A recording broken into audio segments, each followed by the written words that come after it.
Halo, selamat sore pemirsa. Di tengah gencarnya kritikan dan serangan politik dalam sebulan terakhir, tingkat kepuasan warga terhadap Presiden Joko Widodo ternyata masih tetap tinggi. Lalu apakah tingginya kepuasan terhadap Jokowi ini akan berdampak pada elektoral dalam Pilpres mendatang? Informasi ini beserta kabar menarik lainnya akan kami hadirkan selama 1 jam ke depan. Setisa Noveni, inilah kabar pemilu. Kami kabarkan, Anda putuskan.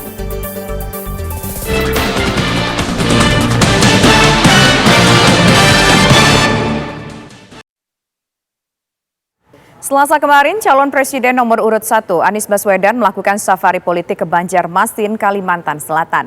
Selain silaturahmi dan doa bersama dengan para ulama se-Kalimantan Selatan, mantan Gubernur DKI Jakarta tersebut bertemu langsung dengan simpatisan dan relawan. Rencana akhir tahun. Anies Baswedan Selasa kemarin melakukan kampanye di Banjarmasin, Kalimantan Selatan.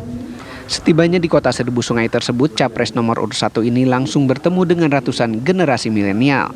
Anies juga berdialog dengan mahasiswa. Dalam dialognya, mahasiswa melontarkan pertanyaan pada Anies Baswedan mengenai sejumlah permasalahan di tanah air. Senang sekali, tapi alhamdulillah saya sampai di perusahaan ekonomis. Saya itu harus menjadi prioritas utama dalam mengendalikan pembangunan. Reforestasi, kemudian hal yang sangat penting adalah pelibatan masyarakat dalam pembangunan. Karena kalau kita pembangunan jangan sampai pembangunannya Tak hanya di situ, Anies juga bersilaturahmi dan doa bersama dengan para ulama se-Kalimantan Selatan. Acara yang berlangsung di salah satu hotel di Banjarmasin ini dihadiri ratusan ulama dan para habaib di Kalimantan Selatan. Dalam kegiatan ini, para ulama juga melakukan deklarasi untuk mendukung pasangan Anies Baswedan dan Mohaimin Iskandar sebagai Capres dan Cawapres 2024 mendatang. Usai silaturahmi, Anies melakukan pertemuan dengan para relawan dan simpatisannya. Dari Banjarmasin, Kalimantan Selatan, Rahmat Aidi, TV One mengabarkan.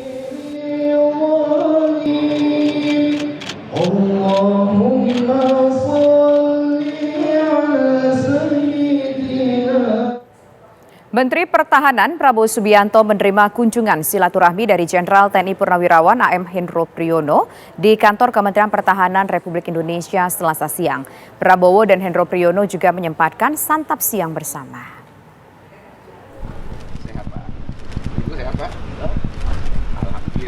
Mantan Kepala BIN Jenderal TNI Purnawirawan AM Hendro Priyono datang ke kantor Kementerian Pertahanan pada Selasa siang. Setelah diterima oleh staf Kemenhan, Hendro Priyono langsung masuk ke dalam kantor untuk bertemu dengan Menteri Pertahanan Prabowo Subianto. Prabowo pun menyambut langsung kedatangan seniornya di TNI Angkatan Darat dengan memberi hormat sebelum masuk ke ruangan Menteri Pertahanan. Prabowo turut didampingi oleh asisten khusus Menhan Bidang Manajemen Pertahanan, Letjen TNI Purnawirawan Syafri Syamsuddin. Mereka kemudian melakukan makan siang bersama. Dalam unggahannya di akun Instagram, Prabowo menjelaskan jika pertemuannya dengan Hendro Priyono untuk bertukar pikiran terkait perkembangan politik pertahanan. Pertemuan antara Prabowo dengan Hendro Priyono menjelang Pilpres bukan kali pertama terjadi. Sebelumnya, pada tanggal 3 September 2024, Hendro Priyono sempat hadir dalam deklarasi dukungan terhadap Prabowo Subianto di Atambua, Kabupaten Belu, Nusa Tenggara Timur. Dalam acara tersebut, mereka terlihat akrab. Bahkan Hendro Priyono sempat diminta bernyanyi oleh Prabowo. Dari Jakarta, Fatima Albar, TV One mengabarkan.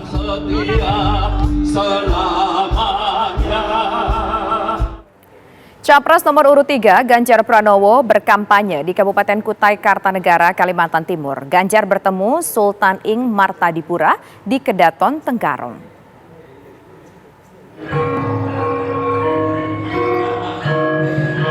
Setibanya di Kedaton Kesultanan Ing Martadipura di Jalan Monumen Timur, Kelurahan Panji, Kecamatan Tenggarong, Kutai Kartanegara, Ganjar Pranowo langsung ikut menari tarian Kanjar Ganjur bersama para seniman. Ganjar tampak fokus memperhatikan gerakan para penari agar tidak salah mengikuti. Tarian Kanjar Ganjur merupakan kebudayaan warisan dari Kesultanan Kutai Kartanegara Ing Martadipura. Dalam kunjungannya itu, Ganjar berbicara banyak hal, salah satunya soal masalah pertambangan.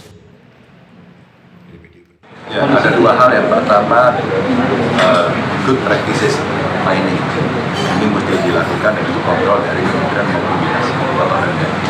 Yang kedua adalah penegakan hukum. Jadi menjadi faktor utama hari ini, maka illegal ekonomi termasuk illegal mining itu memang masuk ke kita, kami gitu ya, untuk kita bisa menyelesaikan. Ada dua hal itu, yang mana good practices mining dan yang kedua penegakan hukum. Kedatangan Ganjar ke Kutai Kartanegara sekaligus untuk bersilaturahmi dengan Sultan Kutai Kartanegara Ing Martadipura yang ke-21, Sultan Haji Muhammad Arifin. Agenda Ganjar selanjutnya yaitu menerima kader PDIP dan relawan di Stadion Haji Imbut Kukar. Dari Kutai Kartanegara, Kalimantan Timur, Aso Andi Marmin, TV One mengabarkan. Wacana dihapuskannya debat calon wakil presiden memicu kontroversi karena dituding hanya mengakomodasi pasangan tertentu. Hari ini KPU kembali memanggil perwakilan dari masing-masing pasangan untuk membahas mekanisme debat capres dan cawapres.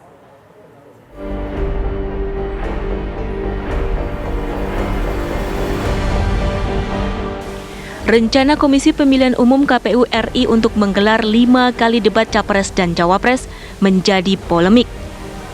KPU dituding berencana untuk menghilangkan debat calon wakil presiden atau cawapres dengan hadirnya calon presiden di 5 debat yang akan diselenggarakan. Politisi PDIP, Deddy Sitorus menilai tidak ada urgensinya bagi KPU untuk menghilangkan debat cawapres. Bahkan rencana ini dituding hanya untuk memuluskan pasangan tertentu.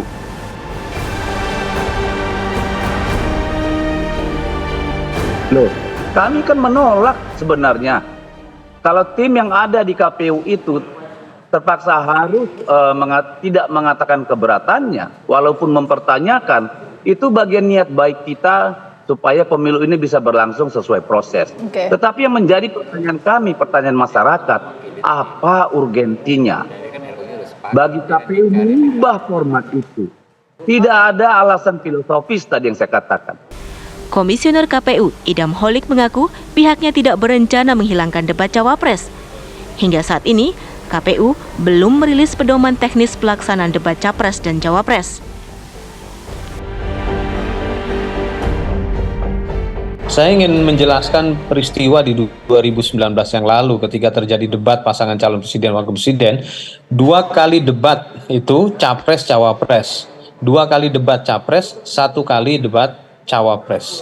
Dan itu kalau dikembalikan ke undang-undang yang tahun lalu itu nggak sesuai dengan undang-undang juga. Nah sekarang sebelum debat aja kita berikan publik untuk memberikan pendapatnya. Kita dengar publik itu pendapatnya seperti apa.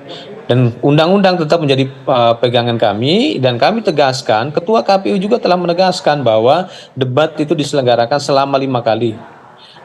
Ya, 3 untuk capres, 2 untuk cawapres. Sesuai dengan undang-undang, menjelang pelaksanaan Pilpres, KPU akan menggelar 5 kali debat, termasuk debat berpasangan, debat capres, atau khusus debat cawapres.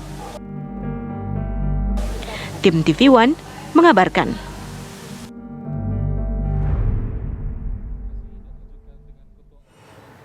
Untuk mengetahui informasi terkini dari pembahasan format debat capres, sudah ada rekan kami Atika Dewi langsung dari gedung KPU RI. Atika Dewi, apakah sudah diputuskan bagaimana format debat capres 2024?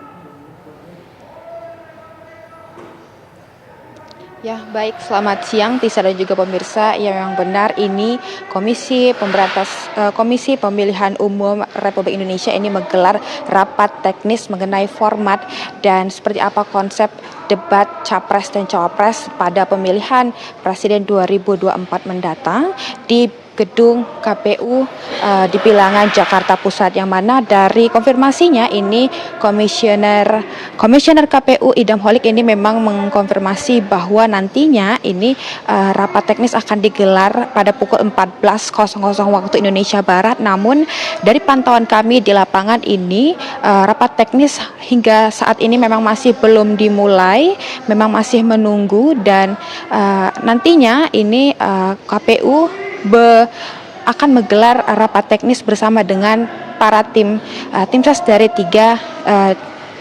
paslon capres dan cawapres nantinya. Dan memang rapat ini menjadi persiapan debat perdana yang mana nantinya akan dibahas dimulai dari format debat hingga dengan panelis debat, yang mana adapun dari Ketua KPU sendiri, Hasyim Asyari ini menyebutkan bahwa nantinya akan ada setidaknya 4 aspek yang akan dibahas pada debat sidang teknis hari ini, yang mana nantinya akan membahas format debat, kemudian tema debat, panelis, dan juga moderator. Yang mana sebelumnya ini KPU sudah menggelar rapat koordinasi pertama pada Rabu kemarin, tepatnya 29 November pekan lalu, yang mana pada sidang pertama yang digelar oleh KPU ini ada 2 hal yang dibahas.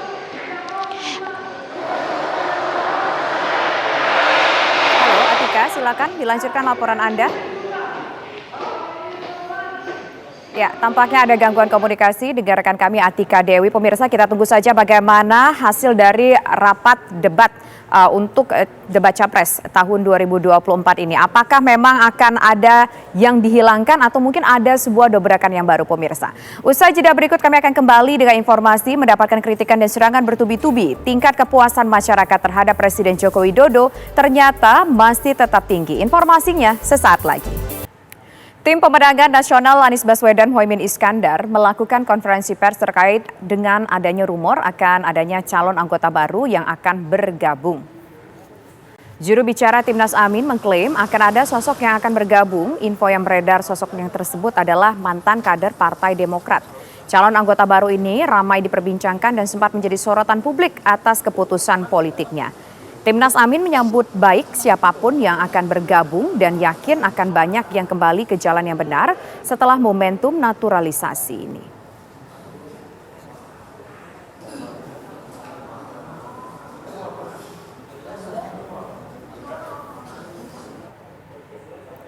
Untuk mengetahui kabar terbaru siapa calon anggota baru yang akan bergabung dengan Timnas Amin, sudah ada reporter TV One Haidar Fasyal.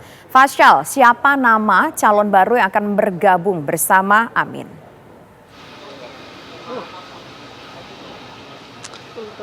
Ya, baik Tisa dan juga pemirsa, memang benar sekali bahwa ini tadi telah selesai begitu konferensi pers yang dilakukan oleh tim nasional pemenangan dari Anies Baswedan dan juga Muhaimin Iskandar.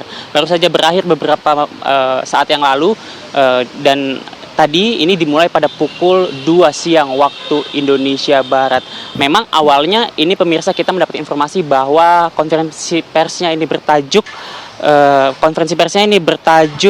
naturalisasi pemain ke tim nasional pemenangan Amin. Dan pada saat konferensi pers tadi ternyata kita pun sudah mengetahui bahwa ternyata pemain naturalisasi yang dimaksud untuk bergabung ke dalam tim nasional pemenangan Amin ini adalah politisi senior yang juga merupakan politisi dari mantan kader salah satu partai, yakni adalah Partai Demokrat, yang mana mereka ini membentuk suatu komunitas begitu bernama Bintang Mercy Perubahan.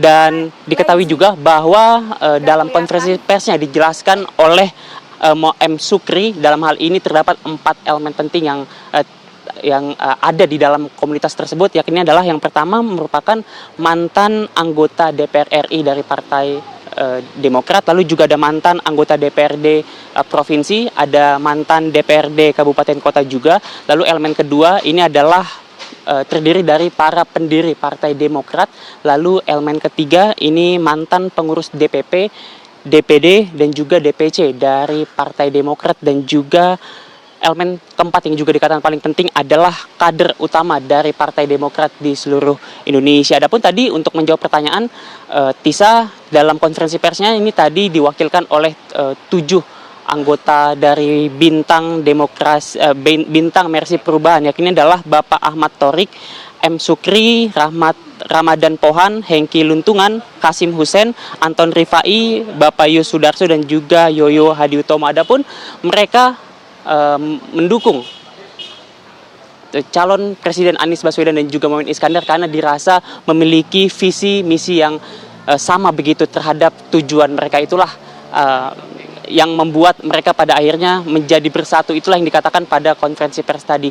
Namun meskipun demikian, dalam hal ini tim pemenangan masih belum belum memberikan spesifikasi peran apa yang akan diberikan, namun nantinya akan disesuaikan dengan kapabilitas masing-masing dari tiap anggotanya. Untuk sementara demikian, Tisa, kami kembalikan ke studio. Baik, terima kasih Haidar Fasyal atas laporan Anda.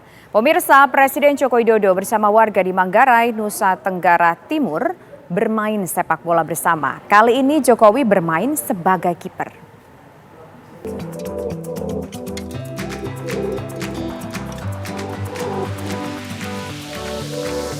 Di sela-sela kunjungan kerjanya di Desa Batu Cermin, Manggarai Barat, Nusa Tenggara Timur, Presiden Joko Widodo menyempatkan diri bermain bola di lapangan Wai Kesambi bersama warga sekitar.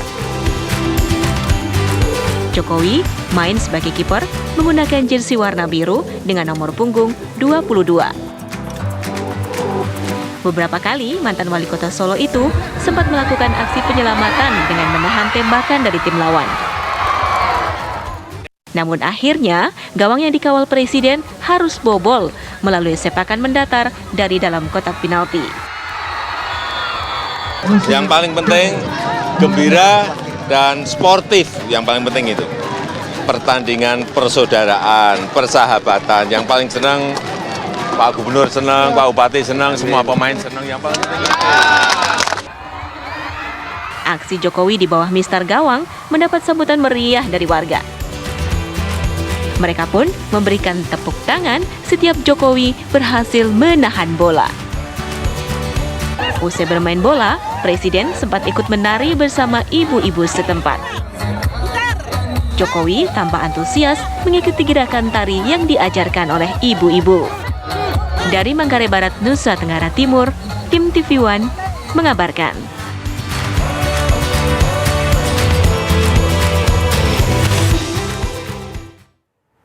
Mendapatkan serangan bertubi-tubi lebih dari sebulan terakhir, tingkat popularitas Presiden Joko Widodo ternyata sulit digerus. Bahkan hingga awal Desember ini, tingkat kepuasan masyarakat terhadap Jokowi masih tetap tinggi mencapai 79%.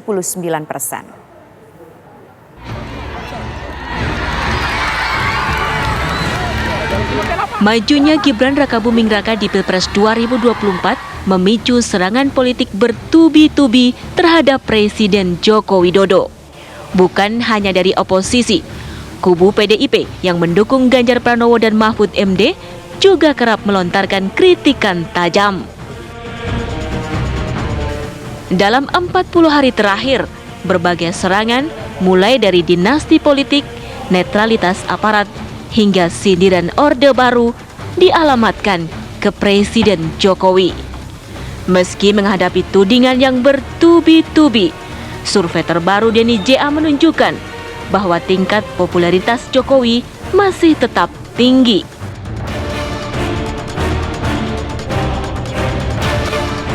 Namun apa yang terjadi?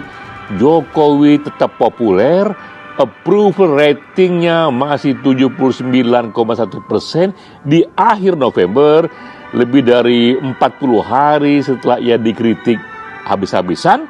Bahkan terjadi efek elektoral yang kuat sekali, yaitu eksodus dari para pendukung Jokowi yang pergi dari Ganjar dan mereka berlabuh di Prabowo atau berlabuh di Anies Baswedan. Akibatnya justru elektabilitas Prabowo terus-menerus naik. Survei menilai Jokowi memiliki hubungan emosional yang kuat dengan pendukungnya. Selain itu, respon Jokowi terhadap kritikan juga berhasil menarik simpati. Ketika Megawati mengkritiknya, apa jawab Jokowi? Ia tenang saja, ia senyum saja. Ini justru membuat simpati publik datang padanya, berbalik kepadanya. Menjelang pemilu 2024, tingginya tingkat popularitas Jokowi ini dinilai akan memberi dampak elektoral positif, terutama bagi pasangan Prabowo-Gibran. Tim TV One mengabarkan. Tim pendukung Capres-Cawapres mulai sesumbar. Pemilihan Presiden 2024 akan berlangsung satu putaran saja. Informasinya sesaat lagi.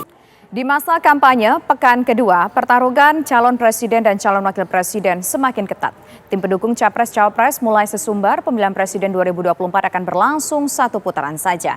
Namun mungkinkah Pilpres satu putaran akan bisa terwujud? Atau jika ada yang harus tersingkir, siapakah yang terjungkal di laga perdana?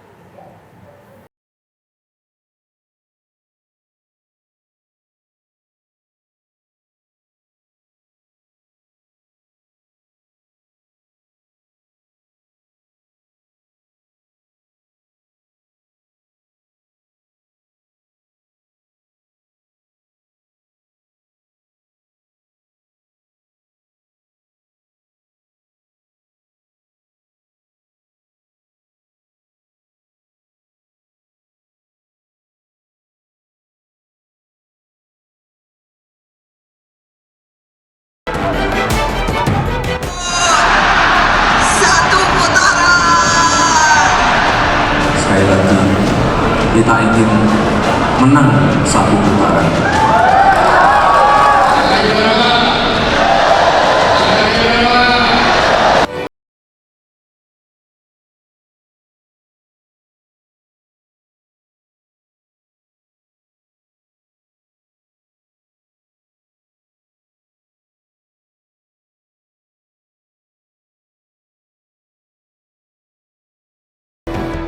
Menurut saya agak sulit memenangkan Pilpres satu putaran. Bahkan klaim itu terlalu sembrono karena dua alasan.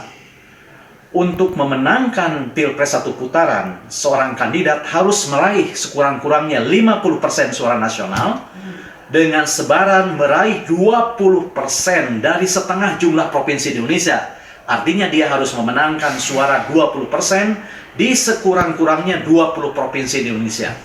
Mengapa saya bilang klaim itu terlalu sembrono? Karena dua alasan. Pertama, sampai hari ke-9 kampanye, belum ada satupun kandidat yang bisa menancapkan pengaruhnya, program-programnya, tawaran-tawaran kebijakannya yang meyakinkan pemilih dan membuatnya superior dibanding kandidat yang lain. Dan yang kedua, kemunculan kandidat ketiganya belum keluar dari basis-basis pendukungnya. Jadi sampai hari ke-9 kampanye, kandidat itu masih jago kandang. Belum diterima secara merata di seluruh provinsi di Indonesia. Hasil sejumlah lembaga survei juga menunjukkan belum ada satupun dari ketiga pasangan kandidat yang mutlak menguasai suara pemilih di 50%. Namun, tren Prabowo Gibran tengah naik dan berpotensi menang satu putaran. Saya melihat bahwa potensi Pilpres 2024 ini bisa satu putaran karena pasangan Prabowo Gibran unggul di berbagai hasil survei di angka 42-43% meskipun masih satu minggu masa kampanye. Saya melihat bahwa tren Prabowo Gibran unggul ini sangat menjauh dan melebar dibanding pasangan calon lain. Ketika tren ini terus meningkat, Prabowo Gibran sangat berpotensi untuk bisa memenangkan Pilpres 2024 di 14 Februari nanti. Ada potensi satu putaran juga. Kalau kita bicara satu putaran, yang paling berpeluang tentu adalah pasangan Prabowo Gibran. Dengan kata kunci mereka tidak melakukan ada semacam blunder politik yang terreplikasi berulang-ulang lalu meledak. Kepercayaan diri dari pasangan Capres-Cawapres dan timnya kadung menyeruak. Survei internal pun menjadi pegangan bahwa mereka akan lolos satu putaran. Tim TV One mengabarkan. Lantas pemirsa, bagaimana jalannya kampanye para capres dan cawapres hari ini? Sudah ada rekan kami, nanti ada Aso Andi Marmin yang saat ini mengabarkan langsung dari Kutai. Halo Aso, Anda bisa kabarkan apa agenda capres dan cawapres yang ada di sana? Siapa yang melakukan kampanye di sana dan apa yang mereka janjikan? Baik, Tisa dan juga pemirsa TV One dimanapun, saat ini saya sudah berada di kota Samarinda, di mana calon presiden nomor urut 3 akan melakukan belusukan di kawasan Pasar Sigiri, kota Samarinda. Hari ini Ganjar Pranowo sudah melakukan kunjungan ke Kutai Kartanegara, di mana beliau mengunjungi keraton Kutai Kartanegara ing Martadipura, kemudian berziarah ke makam raja-raja Kutai Kartanegara, dan selanjutnya mereka menemui tim pemenangan daerah yang ada di Stadion Aji Imbus untuk memastikan bahwa pasangan nomor 3 ini menang di Provinsi Kalimantan Timur, Tisa. Lantas apa saja agenda mereka lainnya selama berada di Kalimantan Timur? Berapa lama kemudian kunjungan akan berlangsung di sana? Apakah makan waktu beberapa hari atau mungkin hanya hari ini saja? Baik, Tisa, Ganjar Pranowo sudah melakukan kunjungan di Provinsi Kalimantan Timur sejak kemarin. Ganjar Pranowo melakukan kunjungan di Kota Balikpapan, kemudian hari ini di Kutai Kartanegara dan Kota Samarinda. Saat ini tim pemenangan beserta para awak media tengah menantikan kedatangan Ganjar Pranowo ke Pasar Segiri untuk bertemu para pedagang maupun pembeli di pasar, di mana pada pedagang dan pembeli ini mengeluhkan masalah ketidakstabilan harga, terutama cabai saat ini terlalu melonjak harganya, Tisa. Ya, setelah dari pasar ini apa ada agenda lain dari mereka? Ya, kebetulan nanti sore atau menjelang petang Ganjar Pranowo akan melakukan kampanye kebangsaan di salah satu hotel ternama di Kota Samarinda, dan kemudian menemui pada milenial, Gen Z, kemudian pada influencer Kota Samarinda untuk berkomunikasi atau tanya jawab apa keinginan para milenial atau Gen Z di Kota Samarinda, Indonesia. Baik, terima kasih Aswandi Marmin. Selanjutnya pemirsa, kami akan mengajak Anda menuju ke Bengkulu. Sudah ada rekan kami, Miko, di sana.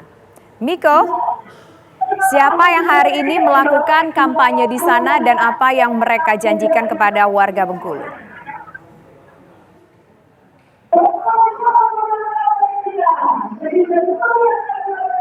Halo, Miko? Miko? Ya. Silakan dengan laporan Anda, Miko.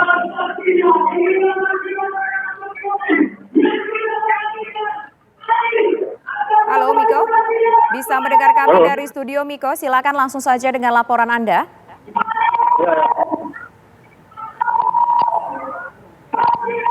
Baik, tampaknya ada gangguan komunikasi dengan rekan kami, Miko, pemirsa. Oke, silakan, Miko.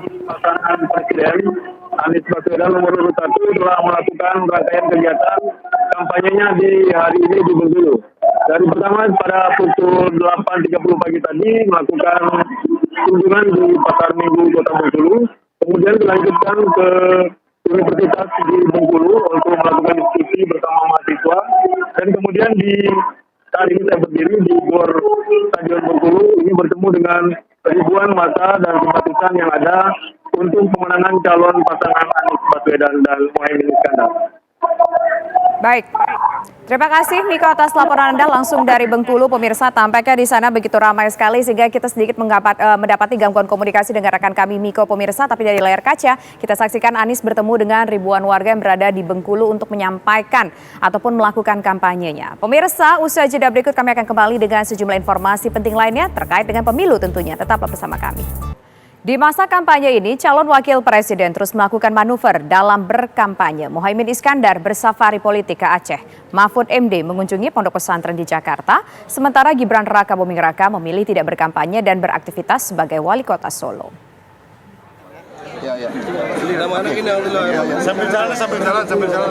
Calon wakil presiden nomor urut 1 Muhaimin Iskandar melakukan kampanye di Aceh Utara, Aceh. Kedatangannya di Aceh Utara ini disambut ribuan warga, mulai sejak dari pintu masuk stadion. Banyak warga yang meminta foto bersama.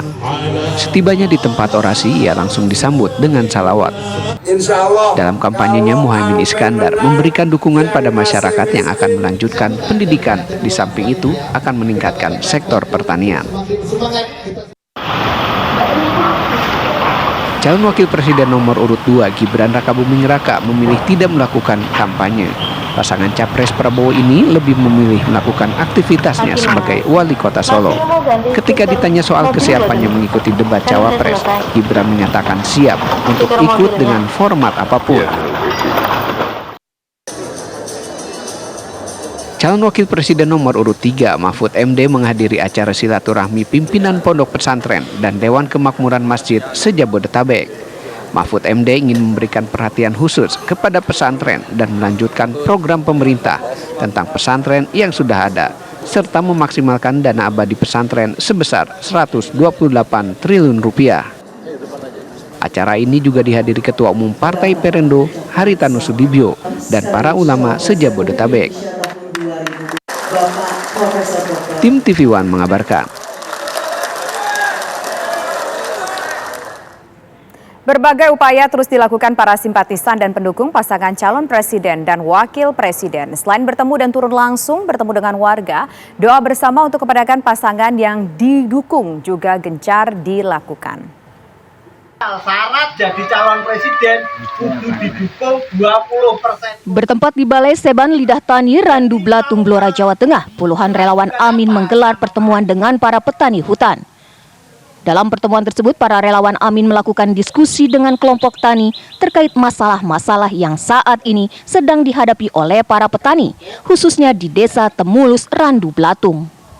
Untuk menarik simpati petani, para relawan berjanji jika pasangan presiden dan wakil presiden Anies Baswedan dan Muhaimin Iskandar menang, persoalan para petani akan diselesaikan mulai dari harga bibit yang mahal dan sulitnya pupuk.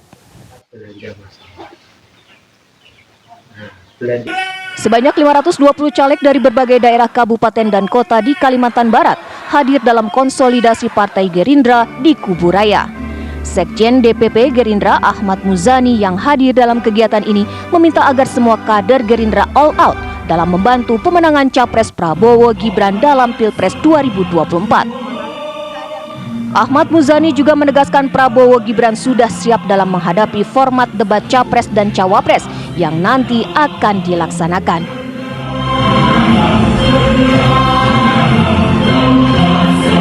Sementara itu, Dewan Pimpinan Pusat Banteng Muda Indonesia menggelar doa bersama lintas agama dalam menyambut masa kampanye yang seru dan damai untuk pemilu 2024. Ketua Umum DPP BMI Muhammad Herfiano Widyatama mengatakan kegiatan ini mengarahkan untuk tertib, demokrasi, netral dan bermartabat menuju pemilu 2024. Herfiano juga menjelaskan doa bersama sebagai langkah dalam memenangkan Ganjar Mahfud serta kader-kader yang mencalonkan diri sebagai anggota legislatif. Tim TV One mengabarkan. Di tengah gencarnya kampanye pasangan Capres dan Cawapres, putra tunggal Ganjar Pranowo juga ternyata gencar bermanuver. Selain bertemu langsung dengan warga dalam kunjungannya ke Sulawesi Selatan, Alam Ganjar juga bertemu dengan Raja Goa ke-38.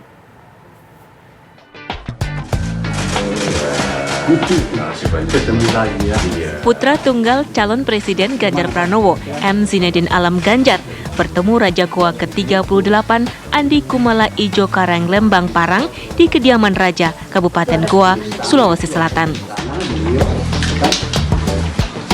Alam datang untuk bersilaturahmi dan mempelajari sejarah dan silsilah dari kerajaan Goa yang berjaya pada abad ke-16 silam di selatan dan pesisir barat Pulau Sulawesi.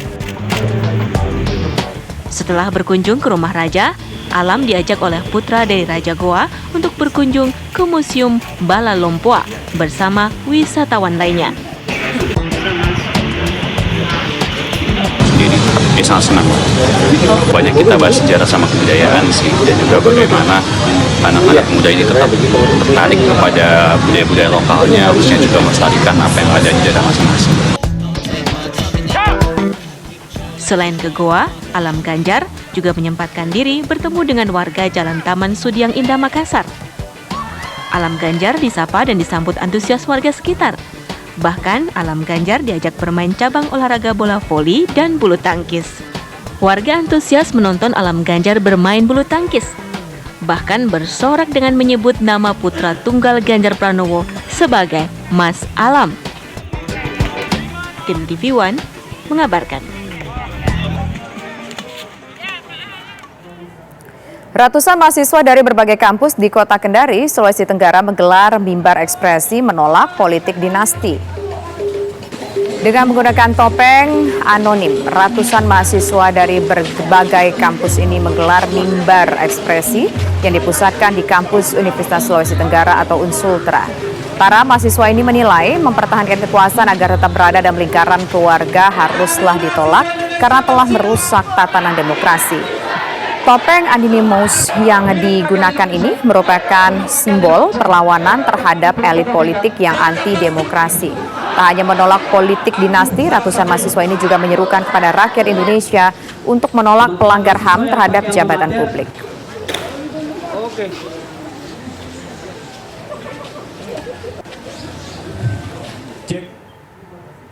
Demikian kebersamaan kita dalam kabar pemilu kali ini. Saya Tisa Noveni undur diri. Terima kasih. Selamat sore. Kami kabarkan Anda putuskan. Sampai jumpa.